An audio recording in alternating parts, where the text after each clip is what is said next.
Los padres son extraños. En cuanto Theo partió, Vincent comenzó a experimentar con sus nuevos colores. Hizo 3 estudios. Uno representaba una hilera de sauces detrás del puente de Guise, otro un sendero solitario en medio del campo, en el tercero una huerta de Merdelbord, en el cual se divisaba a un hombre vestido de azul que cosechaba papas. Cuando volvió a mirar su pintura en su estudio, se sintió transportado de alegría. Nadie creería que aquellos eran sus primeros esfuerzos al óleo. El dibujo era bueno y todo el esbozo soportaba bien la pintura, dando la sensación de vida. Su sorpresa fue grande, pues siempre había supuesto que sus primeros ensayos serían rotundos fracasos. Un día estaba pintando en los bosques tapizados de hojas de haya que daban al suelo un espléndido colorido de todas las gamas de color café, sin contar los distintos tintes producidos por las sombras de los árboles. Mientras pintaba, entusiasmado aquel magnífico conjunto, se percató por primera vez de cuánta luz había en aquella oscuridad del atardecer. Debía conservar aquella claridad al mismo tiempo que la riqueza del colorido. En el cuadro que pintaba, veíase también unos campesinos recogiendo ramas secas, y en primer plano algunos árboles. La luz menguaba rápidamente y tenía que trabajar deprisa. Pintó las figuras con trazos enérgicos y seguros, y le llamó la atención lo firmes que parecían estar arraigados en el suelo los árboles del primer plano. Quiso reproducir aquello con sus pinceles, pero no lo logró. Trató una y otra vez de hacerlo, pero sin conseguirlo, y la luz se hacía cada vez más débil. Se creyó vencido. Ningún pincel conseguiría lo que él quería expresar. Con ciega intuición arrojó el pincel al suelo, y tomando el tubo de la pintura lo apretó sobre la tela misma, y con el mango de otro pincel la extendió a su gusto. ¡Por fin!, exclamó satisfecho. Ahora está bien. Parece como si estuvieran allí plantados. Así es como los veo. Esa misma noche vino Wissenbruch a visitarlo. Acompáñame a Pulcry, dijo. Van a representar algunos cuadros y charadas. Vincent, que no se había olvidado de su última visita, le respondió. No, gracias. No deseo dejar a mi esposa. Wissenbruch se acercó a Cristina, le besó la mano, le preguntó por su salud y jugó un instante con el bebé. Evidentemente no recordaba cómo los había tratado la última vez que había estado allí. Déjame ver alguno de tus nuevos dibujos, Vincent, dijo por fin.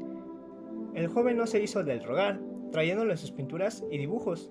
Del montón, Wissenbruch apartó uno que representaba el mercado, otro, el público que esperaba su plato de sopa ante la cocina popular, otro, de 3 hombres del asilo de dementes, otro, de un barco pesquero en la playa de Schwiningen, y otro más que Vincent había hecho durante una lluvia torrencial, sobre sus rodillas, en medio del barro de las dunas. ¿Me quieres vender estos?, inquirió. Me agradaría comprarlos. ¿Es otra de tus absurdas bromas?, preguntó Vincent. Nunca bromeo cuando se trata de pintura. Estos estudios son magníficos. ¿Cuánto pides por ellos?, preguntó Wissenbruch. Dime tú lo que quieras pagar, repuso Vincent, temeroso de que su amigo lo ridiculizara. Bien, ¿qué dices a 5 francos por cada uno? 25 francos por todos. El joven se quedó atónito. ¡Es demasiado! Tío Cor solo me pagó 2 francos y medio. Pues te estafó. Todos los comerciantes hacen lo mismo.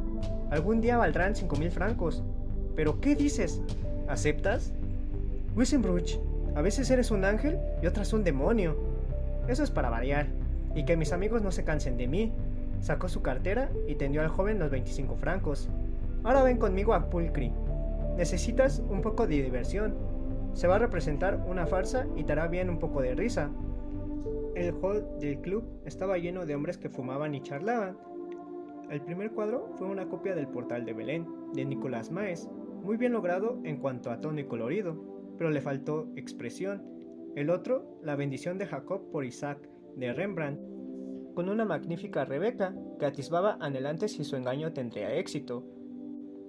La falta de aire en el local encerrado le produjo dolor de cabeza a Vincent, quien se retiró antes de la farsa. Mientras regresaba a su casa, pensaba en las frases de la carta que iba a escribir a su padre. Le escribió contándole todo lo que consideró prudente respecto de Cristina, y le adjuntó los 25 francos que acababa de darle Wissenbruch, pidiéndole que viniera a La Haya a visitarlos. Una semana más tarde llegó Theodorus. Sus ojos azules parecían más pálidos y su andar no era tan firme. La última vez que se habían visto, el padre había echado a su hijo de casa, pero no obstante, desde entonces habían cruzado entre ellos varias cartas afectuosas. Theodorus y Ana Cornelia habían enviado a su hijo mayor varios paquetes con ropa interior de lana, cigarros y pasteles caseros. y de cuando en cuando algún billete de 10 francos. Vincent ignoraba cuál sería la reacción de su padre ante el asunto de Cristina. Algunas veces los hombres eran generosos y comprensivos, y otras, ciegos y arrebatados. No creía que su padre permaneciera indiferente o hiciera serias objeciones ante una cuna. Se vería obligado a perdonar el pasado de Cristina. Cuando llegó Theurus, traía un gran paquete bajo el brazo que contenía un gabán para Cristina. En cuanto Vincent lo vio, comprendió que todo marcharía bien. Después de que la joven hubo subido al dormitorio y que Vincent y su padre se quedaran solos en el estudio, este le preguntó: «Dime, Vincent, hay una cosa que no me has aclarado en tu carta. ¿Es tuya la criatura?» «No, Cristina ya estaba encinta cuando la conocí». «¿Y dónde está el padre?» «La abandonó», contestó el joven, creyendo innecesario explicar el anonimato del niño. «Pero te casarás con ella, ¿verdad, Vincent? No está bien vivir así». «Sí, padre, nos casaremos por lo civil en cuanto sea posible. Pero Theo y yo pensamos que es mejor esperar hasta que pueda ganar con mis dibujos 150 francos mensuales». Theurus emitió un profundo suspiro. «Sí, tal vez sea lo mejor. Tu madre y yo quisiéramos que vinieras a visitarnos de vez en cuando. Nieuwen te agradará mucho. Es uno de los pueblos más lindos de Brabante. La iglesia es tan pequeñita que ni siquiera caben 100 personas sentadas. Alrededor de la rectoría hay una cerca de espinos y detrás de la iglesia está el cementerio, lleno de flores y de viejas cruces de madera». «¿Cruces de madera?», exclamó Vincent. «¿Son blancas?» «Sí, tienen los nombres escritos en negro, pero la lluvia los está borrando». «¿Y tiene la iglesia un lindo campanario alto, padre?» «Sí, muy alto y esbelto, Vincent. Parece como que quisiera llegar hasta Dios». «¿Cómo me gustaría pintar todo eso?», exclamó el joven con ojos relucientes. «Cerca del pueblo hay brezos y bosques de pinos, y los campesinos trabajan las tierras. Creo que todo eso te agradaría. Debes venir pronto a visitarnos, hijo mío». «Sí, debo ir a conocer Nieuwen, con sus cruces de madera, su campanario y sus campesinos. Brabante es un sitio que siempre me atraerá». Cuando regresó, Theurus aseguró a su mujer que las cosas no eran tan malas como se lo habían figurado. Vincent, por su parte, reanudó su trabajo con renovado ardor. Cada vez estaba más compenetrado con el sentir de Millet. El arte es un combate. En el arte hay que poner algo del propio pellejo. Theo tenía esperanzas en él. Su padre y su madre no repudiaron a Cristina, y nadie en La Haya lo molestaba ya. Estaba completamente libre para dedicarse por entero a su trabajo. El dueño del corralón de madera contiguo le envió uno por uno a todos sus obreros para que le sirvieran de modelos. A medida que su bolsillo se vaciaba, se llenaba su carpeta de dibujos. También dibujó al bebé de la cuna, cerca de la chimenea y en todas las posturas imaginables. Trabajaba mucho también al aire libre, y no tardó en aprender que un pintor colorista es aquel que, viendo un color en la naturaleza, lo analiza enseguida diciendo: «Ese gris verdoso es amarillo con negro y una pizca de azul». Ya sea que estuviera pintando una figura o un paisaje, siempre se esforzaba en expresar el dolor profundo, y no una mera melancolía sentimental. Quería que la gente pudiera decir al contemplar sus cuadros: «Este hombre siente profundamente». Sabía que a los ojos del mundo él era un inútil, un excéntrico y un hombre desagradable, sin posición en la vida, y quería demostrar al universo entero lo que había en el corazón de ese ser inútil. Para él, las chozas más pobres y los lugares más sucios eran magníficos motivos para sus cuadros. Cuanto más pintaba, menos le interesaban las demás actividades de la existencia. Su arte requería trabajo persistente y continua observación. La única dificultad con que tropezaba era el excesivo costo de las pinturas y su costumbre de pintar con gruesas capas. Pintaba con gran rapidez y de una sentada terminaba un óleo que Mauve habría tardado 2 meses en ejecutar. Era imposible que se propusiera pintar con poca pintura. No lo conseguía, como tampoco conseguía pintar despacio. A medida que el dinero se evaporaba, su estudio se llenaba de lienzos.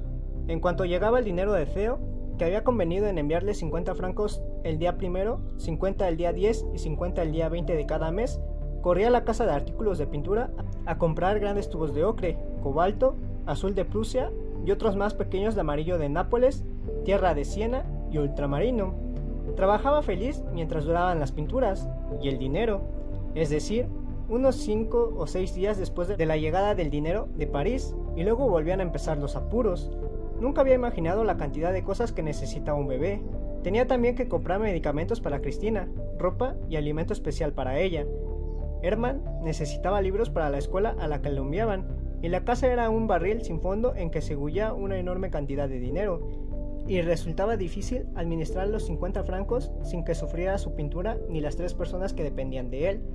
Pareces un trabajador que corre a la taberna en cuanto recibe su paga, observó Cristina un día en que Vincent, que acababa de recibir los 50 francos, recogía presuroso sus tubos vacíos. Le agradaba de sobremanera trabajar en la playa de Schwiningen, donde trataba de dominar los diversos aspectos de la naturaleza caprichosa del cielo y del mar. A medida que avanzaba la estación, los demás pintores se abstuvieron de trabajar afuera, pero Vincent continuaba pintando en medio del viento, del frío y de las inclemencias. A veces la lluvia lo cegaba y el frío lo helaba, pero no obstante se sentía íntimamente feliz y disfrutaba profundamente de su trabajo. Ahora, solo la muerte sería capaz de detener su labor creadora. Una noche enseñó a Cristina una tela que acababa de pintar. «Pero, Vincent», exclamó, «¿cómo te las arreglas para que parezca tan real?».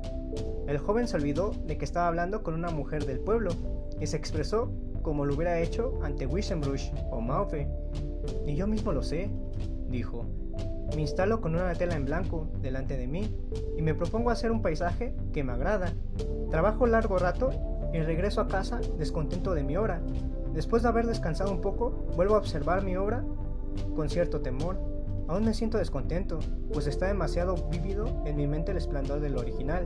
No obstante, encuentro en mi trabajo un eco de lo que me llamó la atención. Veo que la naturaleza me ha dicho algo, que me ha hablado, y que yo he puesto sobre el lienzo algo de lo que me ha dicho. Es posible que haya muchos errores y muchas fallas, pero sin embargo, he logrado captar un poco de la naturaleza. ¿Comprendes?». «No», respondió Cristina. El arte es un combate. Cristina comprendía muy poco del trabajo de Vincent. Consideraba su afán de pintar como una costosa obsesión. No obstante, sabía que esa era la roca sobre la cual estaba construida su vida, y no se permitía la menor oposición. Era una buena compañera para la vida doméstica, pero solo una pequeñísima parte de la vida de Vincent era doméstica. Cuando el joven necesitaba expresarse con palabras, escribía a Theo. Casi todas las noches le enviaba cartas apasionadas, contándole todo lo que había visto y pensado durante el día.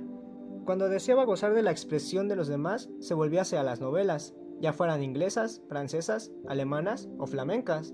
Cristina compartía con él una muy reducida porción de su vida, pero se sentía satisfecho. No lamentaba su decisión de tomarla por esposa, ni se esforzaba en interesarla en las inquietudes intelectuales, que nunca habría entendido. Todo esto anduvo bien durante los meses de verano y otoño, y aún a principios del invierno, cuando Vincent partía de la casa a las 5 o 6 de la mañana y regresaba al anochecer. Pero cuando las tormentas de nieve comenzaron a impedir sus salidas y tuvo que permanecer todo el día en casa, las relaciones entre él y Cristina se hicieron más difíciles. Volvió a dedicarse al dibujo, a fin de economizar los colores, pero, por otra parte, los modelos le costaban un ojo de la cara. Personas que hubieran hecho los trabajos más bajos por unos centavos pretendían sumas elevadas por posar. Pidió permiso para dibujar en el asilo de dementes, pero las autoridades se lo negaron, diciendo que no había precedentes. Su única esperanza radicaba en Cristina.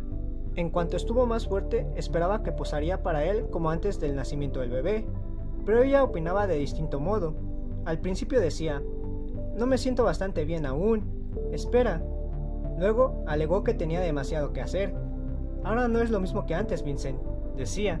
«Debo de ocuparme del bebé, de la casa, de la comida para 4 personas, etc». El joven se levantaba a las 5 de la mañana a fin de hacer todo el trabajo de la casa y que ella estuviera libre para poder posar durante el día. «Pero yo no soy una modelo», protestaba. «Soy tu mujer». «Pero Cien, debes de ayudarme. No puedo pagarme modelos. Bien sabes que es uno de los motivos por el cual estás aquí». Al oír esas palabras, Cristina tuvo un arrebato de ira como los que solía tener al principio de sus relaciones con Vincent. «Eso es para lo único que me quieres, para poder economizar. Me consideras como tu sirvienta, y si no poso, me echarías a la calle». Vincent la escuchó en silencio, y luego replicó: «Cien, es tu madre la que te ha metido esas ideas en la cabeza. Tú sola nunca las habrías pensado. ¿Y qué más da que sea ella? ¿Acaso no son ciertas?». «Cien, tendrás que dejar de ir a verla». «¿Y por qué? ¿No me puedes impedir que quiera a mi madre?». «No, pero su influencia es perniciosa para nosotros, bien lo sabes». ¿Acaso no eres tú el primero en decirme que vaya allí cuando no hay nada que comer acá? Gana dinero y no necesitaré ir. Cuando por fin consiguió que posara, lo hizo con tan mala gana que el joven no pudo hacer un solo dibujo y tuvo que desistir de su intento. Volvió a pagar modelos y a medida que aumentaban sus gastos, también aumentaban los días sin pan. Y Cristina debía de ir a casa de su madre con más frecuencia. Cada vez que volvía de allí, Vincent notaba un cambio en ella. Se hallaba encerrado en un verdadero círculo vicioso y no sabía cómo salir de él. Si empleaba su dinero para los gastos de la casa, libraba a Cristina de la influencia de su madre y sus relaciones entre ellos se mantendrían buenas, pero si procedía así, se vería obligado a abandonar su trabajo. Le había salvado la vida solo para matarse a sí mismo. Por otra parte, si Cristina no iba a casa de su madre, varias veces al mes, ella y los niños se morirían de hambre, y si iba, su hogar no tardaría en ser destruido. ¿Qué podía hacer? La Cristina enferma, abandonada y acechada por la muerte, era una persona muy distinta de la Cristina sana, bien alimentada y considerada. La primera agradecía la más mínima palabra de simpatía, y estaba dispuesta a cualquier cosa, y a las resoluciones más heroicas para conseguir tranquilidad. Pero los propósitos de la segunda estaban muy debilitados, y cualquier pequeñez le hacían flaquear. No en vano había llevado una vida licenciosa durante 14 años. Con la fuerza y la salud habíanle vuelto el ansia de vagabundeo que un año de afecto y vida ordenada no habían logrado disipar. Al principio, Vincent no comprendía lo que sucedía, pero a poco tuvo que rendirse a la evidencia. Fue más o menos para ese tiempo, es decir, para principios de año, cuando recibió una singular carta de Theo. El joven contaba a su hermano que había conocido últimamente en las calles de París a una pobre mujer sola, enferma y hasta tal punto desesperada que pensaba suicidarse. Estaba enferma de un pie y no podía trabajar. Siguiendo el ejemplo de Vincent, la había protegido y llevado a casa de unos amigos, llamando a un médico para que la cuidara, y corriendo él con todos los gastos ocasionados por la enfermedad y la vida de la mujer. En sus cartas la llamaba su paciente. ¿Debo casarme con mi paciente, Vincent?, preguntaba a su hermano. ¿Es este el mejor medio de serle útil? Sufre mucho y es muy desgraciada. La única persona que amaba la abandonó. ¿Qué debo hacer para salvarla? Vincent se sintió profundamente conmovido y le mostró toda su simpatía. Pero a cada día que pasaba la vida con Cristina se tornaba más difícil. Protestaba cuando solo había pan y café, e insistía en que debía dejar de trabajar con modelos y emplear su dinero para la casa. Cuando no podía comprarse un vestido nuevo, descuidaba al viejo y lo llevaba sucio y roto. Ya no se preocupaba por lavarle la ropa. Estaba por completo bajo la influencia perniciosa de su madre, quien la persuadía de que Vincent la iba a abandonar de un momento a otro. En esas circunstancias, ¿cómo podía aconsejar a Theo a que se casara con su paciente? ¿Era necesario el matrimonio legal para salvar a esas mujeres?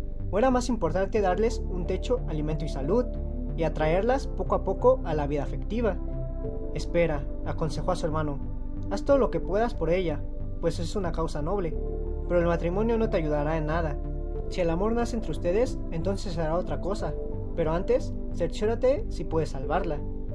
Theo continuaba enviando 50 francos 3 veces por mes, pero ahora que Cristina descuidaba la casa, el dinero alcanzaba cada vez menos. Vincent anhelaba hacer estudios de distintos modelos a fin de acomodar un lienzo de grandes proporciones, y lamentaba cada franco que tenía que gastar en la casa, del mismo modo que Cristina lamentaba cada céntimo que él gastaba en su trabajo. Los 150 francos apenas hubieran bastado para hacerlo vivir bien a él y pagar el costo de los materiales para su trabajo, y resultaba un heroico pero inútil esfuerzo creer que alcanzaran para la vida de 4 personas. Empezó a deber dinero a todo el mundo, y para colmo de desgracias, Theo pasaba por un momento de apremio económico. Vincent le escribió cartas implorando: ¿puedes mandarme el dinero un poco antes del 20? Solo me quedan 2 hojas de papel y un pedazo de lápiz, y no tengo un franco para modelos o para pan. 3 veces por mes enviaba cartas de parecido tenor, y cuando llegaba a los 50 francos ya los debía íntegros y se encontraba de nuevo sin un céntimo para los 10 días restantes. La paciente de Theo tuvo que ser operada de un tumor en el pie, y el joven la llevó a un buen hospital, corriendo con todos los gastos.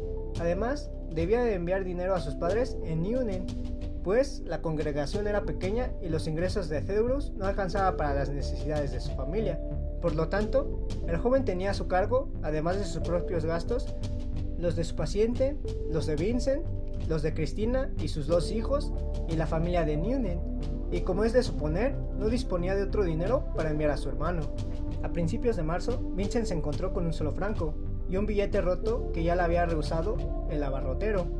No había un solo bocado de comida en la casa, y faltaban aún 9 días para la llegada del dinero de Theo. Temía enviar a Cristina por tan largo tiempo al lado de su madre, pero no le quedaba otro recurso. Cien, le dijo, no podemos dejar morir de hambre a los niños. Tienes que llevarlos a casa de tu madre, hasta que llegue la carta de Theo. Se miraron en silencio, sin atreverse a decir lo que pensaban. Sí, repuso Cristina, será mejor. El tendedero le dio un pan negro y un poco de café a cambio de aquel billete de 1 franco.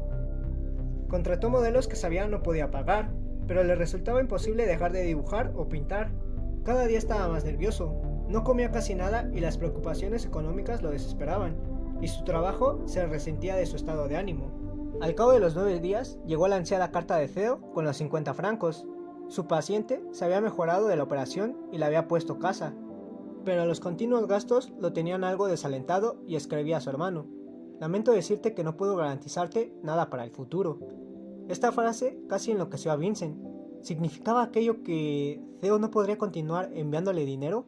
O bien, lo que era mucho peor, que no advertía progresos en los dibujos que su hermano le enviaba incesantemente y que había perdido fe en el futuro. Pasó la noche sin dormir y escribió varias cartas seguidas a Theo, rogándole le diera una explicación sobre aquella frase.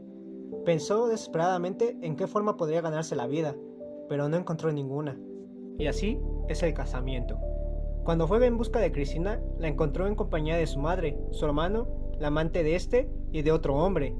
Estaba fumando uno de aquellos cigarros negros que tanto le gustaban y bebiendo ginebra. La idea de volver a casa de Vincent no pareció agradarle mucho. Los 9 días pasados en compañía de su madre habían traído de nuevo sus viejas costumbres. «Puedo fumar todo lo que quiera», exclamó a una observación de Vincent. «Y tú no tienes derecho a decirme nada, mientras no seas tú quien pague. Además, el médico del hospital dijo que podía tomar ginebra». «Sí, pero como remedio, para abrirte el apetito». La mujer soltó una carcajada ronca. «Como remedio, qué idiota eres», y profirió un juramento como hacía mucho que no le sucedía. Vincent, que estaba en un estado de extrema sensibilidad, se enfureció también. «No tienes por qué cuidarme», le gritó Cristina, «puesto que ni siquiera me das suficiente de comer. ¿Qué clase de hombre eres?». A medida que transcurría el invierno, la situación de Vincent empeoraba. Sus deudas aumentaban, se sentía enfermo, y cuanto menos comía, menos podía comer, pues su estómago no aceptaba ningún alimento. Luego empezó a sufrir de las muelas, y pasaba noches enteras sin dormir a causa del dolor. Después empezó a dolerle el oído derecho, a tal punto que no lo dejaba tranquilo ni de día ni de noche. La madre de Cristina tomó la costumbre de venir todos los días, y se quedaba fumando y bebiendo con su hija. Y hasta una vez, Vincent, al regresar a su casa, encontró al hermano de Cristina allí, que se escabulló al verlo llegar. «¿A qué vino?», preguntó el joven. «¿Qué es lo que quieren de ti?». «Dicen que me vas a abandonar». «Bien sabes que nunca haré eso, Cien. Te quedarás conmigo mientras tú lo desees». «Mamá quiere que te deje. Dice que no es bueno que me quede aquí, donde ni siquiera tengo qué comer». «¿Y a dónde irás?». «A casa de mi madre». «¿Y llevarás a los niños a esa casa?». «Siempre estarán mejor que muriéndose de hambre aquí. Trabajaré». «¿Qué harás, Cien?». «Pues ya encontraré algo». «¿Volverás al lavadero?». «Tal vez». Vincent comprendió que estaba mintiendo, y con un dejo de tristeza dijo: «Entonces, es lo que quieren obligarte a hacer, ¿eh? Y, después de todo, no es tan malo. Uno se gana la vida». «Escucha, Cien. Si regresas a casa de tu madre, estás perdida. Sabes muy bien que tu madre te obligará a volver a la mala vida. Y recuerda que el médico de Leiden dijo que eso te mataría. Ahora estoy muy bien. Estás bien porque has llevado una vida ordenada. Pero si vuelves a... ¡Por Dios, Vincent! ¿Y quién te dice que voy a volver? A no ser que tú mismo me envíes». El joven se sentó sobre el brazo de su mecedora y colocándole una mano sobre el hombro, le dijo: «Créeme, Cien, nunca te abandonaré. Mientras estés dispuesta a compartir lo que tengo, te quedarás conmigo. Pero debes alejarte de tu madre y de tu hermano. Te lo pido por tu bien. Prométemelo». «Está bien, Vincent, te lo prometo». 2 días más tarde, cuando regresó después de haber estado todo el día dibujando afuera, encontró la casa vacía y ni rastros de cena. Encontró a Cristina en casa de su madre, bebiendo. «Ya te dije que quiero a mi madre», protestó, mientras volvían juntos. «No puedes impedirme que la vea. Además, tengo derecho a hacer lo que me agrade. Las cosas iban de mal en peor. Cristina no se ocupaba ya de él ni del hogar, y cuando Vincent le decía algo, contestaba: siempre he sido perezosa, y no lo puedo remediar. Bien sabes la clase de persona que soy. ¿Qué pretendes de mí? No puedo cambiar. Algún día terminaré por arrojarme al río. Cuanto más descuidaba la casa y a sus hijos, más bebía y fumaba, y se negaba a decir a Vincent de dónde provenía el dinero para sus vicios.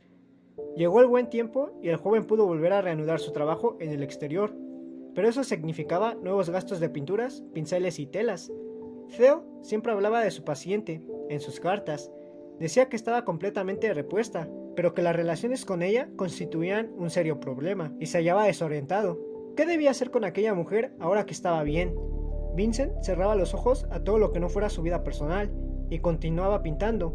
Sabía que su hogar se desmoronaba, y se sentía impotente para impedirlo. Trataba de ahogar su desesperación con el trabajo. Cada mañana, al empezar un nuevo cuadro, esperaba que este sería tan magnífico y perfecto que lograría venderlo de inmediato, pero regresaba a casa con la triste persuasión de que aún le faltaban muchos años antes de lograr la maestría que anhelaba. Su único consuelo era Antonio, el bebé. Era una criatura de extraordinaria vitalidad. A menudo su madre lo dejaba solo con Vincent en el estudio. Gateaba por todos lados y balbuceaba incoherencias ante los dibujos de Vincent, y a veces permanecía largo rato contemplándolos en silencio. Era una criatura bonita y fuerte, y cuanto más lo descuidaba Cristina, más lo amaba Vincent.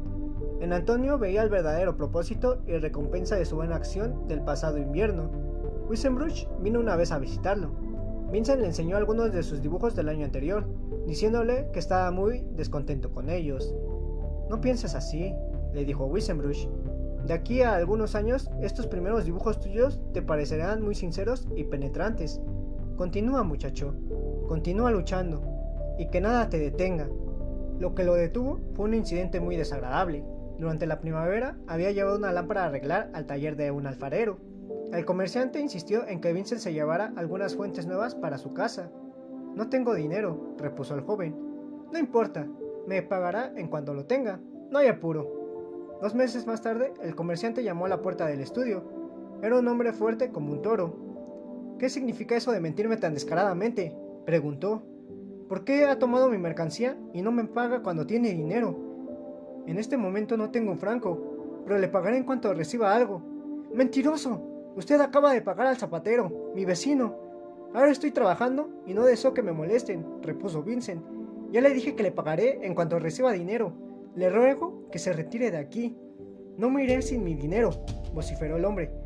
Vincent, empujándolo hacia la puerta, ordenó: «Váyase de mi casa».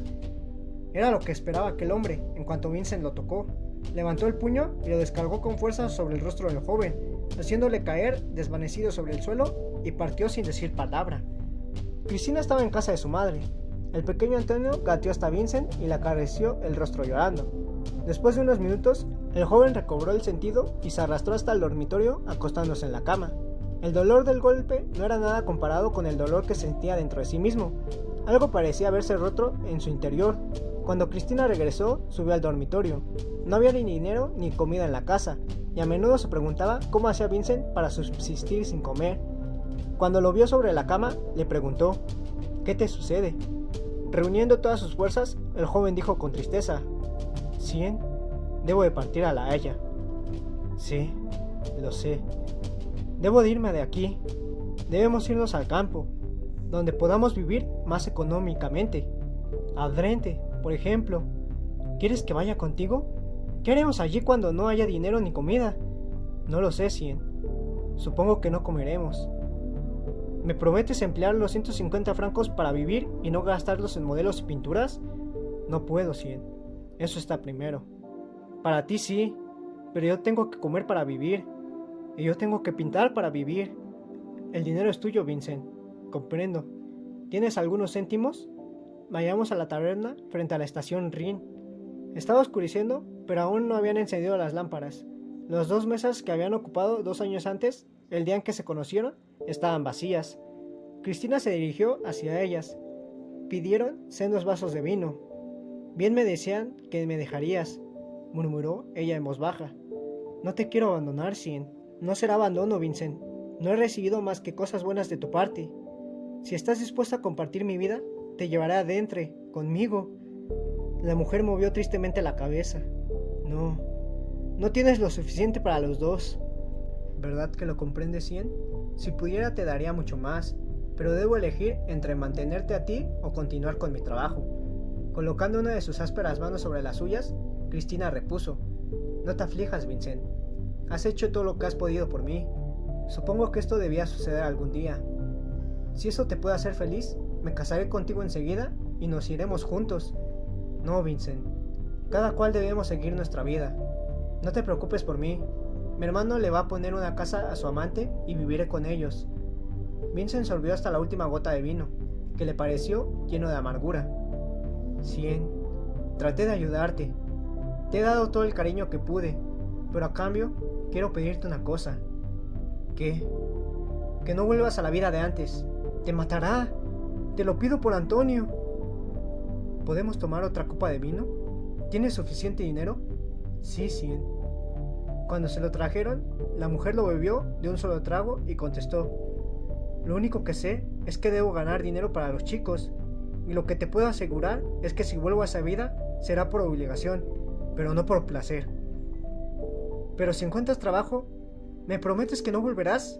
Sí, te lo prometo. Todos los meses te enviaré dinero, Cien. Quiero que los gastos del bebé corran por mi cuenta. Quiero que se críe bien. No te aflijas.